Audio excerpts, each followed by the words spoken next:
Hello everyone, welcome back to healthy flavours. నేను మీ సునీత కిరణ్. ఈరోజు నేను మీకోసం పెళ్ళిళ్ళలో, ఫంక్షన్స్లో కానీ క్యాటరింగ్ స్టైల్లో చేసే మునక్కాడ మసాలా కర్రీ ఎలా చేసుకోవాలో చూపిస్తున్నానండి. రెగ్యులర్ వేలో మీరు మునక్కాడ ట్రై చేసి ఉంటారు. ఒక్కసారి దీన్ని ట్రై చేయండి, చాలా టేస్టీగా ఉంటుంది. అన్ని టిప్స్తో పాటు ఈ రెసిపీని చూపిస్తున్నాను. వీడియోని కంప్లీట్గా వాచ్ చేసి రెసిపీని ట్రై చేయండి. అలాగే ఈ ఛానల్ని సబ్స్క్రైబ్ చేసుకోండి. ఇక మనం రెసిపీలోకి వెళ్ళిపోదాము. ముందుగా ప్యాన్ తీసుకొని వేరుశనగ గుళ్ళు వేసుకోవాలి. ఫ్లేమ్ని లోలో పెట్టుకొని డ్రై రోస్ట్ చేసుకొని వేరే ప్లేట్లోకి తీసేసుకున్నాము. అలాగే 1 టేబుల్ స్పూను నువ్వులు తీసుకున్నానండి. అవి కూడా డ్రై రోస్ట్ చేసుకుని చిటపట్లాడుతున్నప్పుడు తీసి తిరిగి అదే ప్లేట్లో వేసేసుకున్నానండి. అలాగే ఎండు కొబ్బరి ఇంత మాత్రం చెక్క వేసుకున్నాను. 2 లవంగాలు. ఫ్లేమ్ని లోలో పెట్టుకోండి. 1 ఇలాచి డ్రై రోస్ట్ చేసుకున్న తర్వాత ఒక ప్లేట్లోకి తీసుకొని పూర్తిగా చల్లగా అయిపోవాలండి. ఎప్పుడు వేడి మీద దినుసులు ఎప్పుడు పొడి కొట్టుకోకూడదు. పూర్తిగా చల్లగా అయిన తర్వాత వీటిని మిక్సీ జార్లోకి తీసేసుకున్నాను. ఇప్పుడు నానబెట్టిన చింతపండు ఇంత మాత్రం వేసుకున్నానండి. ఆ నీళ్లు కూడా వాడుకొని మెత్తని పేస్ట్ లాగా చేసి పెట్టుకోండి. ఇప్పుడు వేరే కడాయి తీసుకొని ఆయిల్ వేసుకోవాలి. ఆయిల్ అనేది బాగా వేడెక్కిన తర్వాత ఆవాలు వేసుకోండి. ఈ కర్రీకి ముందుగా ఆవాలు వేస్తే చాలా డిఫరెంట్ ఫ్లేవర్ వస్తుందండి. ఇప్పుడు కాస్త ఇంగువ వేస్తున్నాను. ఈ కర్రీ అన్నది మంచి పులావ్ కాంబినేషన్తో బాగుంటుంది. రోటీస్తో కూడా చాలా చాలా బాగుంటుందండి. ఇప్పుడు 2 పెద్ద సైజు ఉల్లిపాయలు నేను ఇలా కచ్చా పచ్చాగా మిక్సీ పట్టుకున్నానండి. ఇలానే చేసుకోండి, సన్నగా తరుక్కోవద్దు. ఉల్లిపాయలంతా కూడా చక్కగా వేగాలి. ఇప్పుడు కాస్త వేగినాయి కదా, ఇప్పుడు ఒక పెద్ద పచ్చిమిర్చి ఇలా ముక్కలు కట్ చేసుకొని చీల్చి వేసుకున్నాను. అలాగే కరివేపాకు, ఇవన్నీ కూడా ఫ్రై అవ్వాలి. చూసారా, ఇప్పుడు దగ్గర పడింది కదా. 1 టీ స్పూన్ అల్లం వెల్లుల్లి పేస్ట్ వేసుకున్నానండి. పచ్చివాసన పోయేదాకా ఫ్రై చేసుకోవాలి. చూసారా ఎలా వచ్చిందో కలర్. ఆ స్టేజ్లో ఒక 2 పెద్ద టమాటోలు ప్యూరీ చేసి వేసుకున్నానండి. ప్యూరీ అన్నది చాలా స్మూత్ ప్యూరీలా ఉండాలి. అలా అయితే గ్రేవీ కన్సిస్టెన్సీ అనేది చాలా చక్కగా ఉంటుంది. ఇదంతా ఇలా కలుపుకుంటూ 1 నిమిషం కుక్ చేసుకోండి. ఇప్పుడు ఫ్లేమ్ని లోలో పెట్టుకొని మూత పెట్టుకొని మగ్గించుకోండి. 2 మినిట్స్ తర్వాత చక్కగా ఆయిల్ అనేది సెపరేట్ అవుతుంది. క్లిప్పింగ్ మిస్ అయిందండి. ఇప్పుడు నేను 1 teaspoon salt, 1/2 teaspoon కంటే తక్కువగా పసుపు, 1.5 టీ స్పూను కారం వేసుకున్నాను.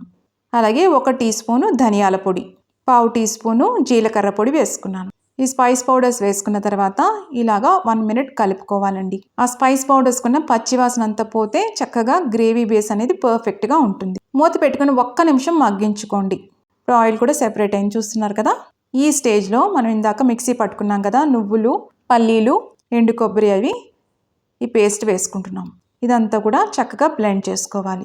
ఈ కర్రీకి రుచినిచ్చేదే ఈ పేస్ట్ అండి. మునక్కాడ వల్ల ఎన్నో హెల్త్ బెనిఫిట్స్ ఉన్నాయి కదా. సో తరచుగా మనం డైట్లో ఇంక్లూడ్ చేసుకుంటే మన బాడీ ఇమ్యూనిటీ పెరగడమే కాదండి, చక్కగా హిమోగ్లోబిన్ లెవెల్స్ కూడా పెరుగుతాయి. ఇంకోటి చక్కగా ఫైబర్ ఉంటుంది దీంట్లో, అది కూడా ఒంటికి చాలా మంచిది. చూసారా, చక్కగా బ్లెండ్ అయిపోయింది.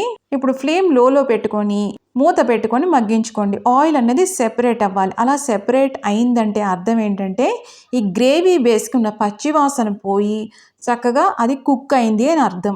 దానివల్లే ఈ కూరకి అంత రుచి వస్తుందండి. ఇప్పుడు మునక్కాయలు ఇలా కట్ చేసుకున్నాం కదా, ఇవి వేసుకోవాలి. తర్వాత ఇలాగా వాటర్ వేసుకోవాలి.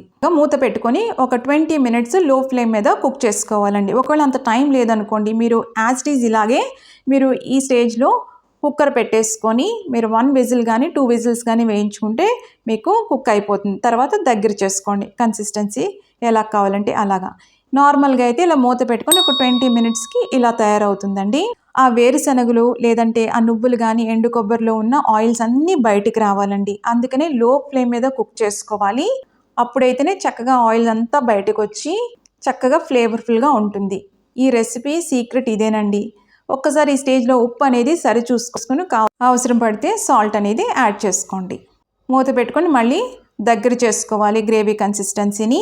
ఆ మునక్కాడలకి ఉప్పు అనేది కరెక్ట్గా పడితేనే టేస్ట్ ఉంటుందండి. ఇప్పుడు కొద్దిగా గరం మసాలా పౌడర్ యాడ్ చేసుకోవాలి. చాలా కొద్దిగా మాత్రమే వేసుకోవాలండి. దీంట్లో ఎక్కువగా ఆ ఘాటు, ఆ మసాలా ఘాటు తెలియకూడదు. కమ్మగా ఉండాలి కూర. ఒకసారి కలుపుకోవాలి. ఆఖరిన చిటికెడు పంచదార వేసుకోవాలండి. ఎందుకంటే ఫ్లేవర్స్ అన్నీ కూడా బ్యాలెన్స్ అయ్యి చాలా కమ్మగా ఉండడం కోసం పంచదార వేస్తున్నాం. మూత పెట్టుకొని ఆ గ్రేవీ కన్సిస్టెన్సీ అనేది దగ్గర పడే వరకు కుక్ చేసుకోవాలి. మొత్తంగా ఒక 20 నిమిషాలన్నా ఖచ్చితంగా టైం పడుతుందండి. అలా కుక్ చేసుకుంటేనే ఇది బెస్ట్ టేస్ట్ని మీరు ఎంజాయ్ చేయొచ్చు. చూసారా, ఇప్పుడు నైఫ్తో పోక్ చేసినప్పుడు చక్కగా కుక్ అయిపోయిందండి ములక్కాడ. మనకి ఇంకా కర్రీ అనేది రెడీ అయిపోయింది. చల్లారిన తర్వాత ఇంకాస్త దగ్గర పడుతుందండి. ఇది రోటీస్తో చాలా బాగుంటుందండి. అలాగే పులావ్ కాంబినేషన్స్తో కూడా చాలా బాగుంటుంది. ఇంకా స్టవ్ ఆఫ్ చేసుకొని కొత్తిమీరతో గార్నిష్ చేసుకోవడమే. మూత పెట్టేసుకొని పక్కన 5 నిమిషాలు ఉంచేసుకోండి. ఆయిల్ తేరి చక్కగా ఆ గ్రేవీ కన్సిస్టెన్సీ కరెక్ట్గా ఉంటుంది. ఈ రెసిపీని తప్పకుండా ట్రై చేయండి. ఎలా వచ్చిందో కూడా కామెంట్స్లో పెట్టండి. మీకు కనుక ఈ రెసిపీ నచ్చినట్టయితే లైక్ చేయండి, షేర్ చేయండి. ఇలాంటి ఇంట్రెస్టింగ్ రెసిపీస్ కోసం, అలాగే ప్రతి రెసిపీ కూడా టిప్స్తో ఉండాలి, ఈజీగా ఉండాలి అనుకున్నప్పుడు ఈ హెల్దీ ఫ్లేవర్స్ ఛానల్ని సబ్స్క్రైబ్ చేసుకోండి. చూసారా, గ్రేవీ అన్నది ఎంత పర్ఫెక్ట్గా వచ్చిందో. తప్పకుండా ట్రై చేయండి. మళ్ళీ మరొక ఇంట్రెస్టింగ్ రెసిపీతో మిమ్మల్ని కలుస్తాను.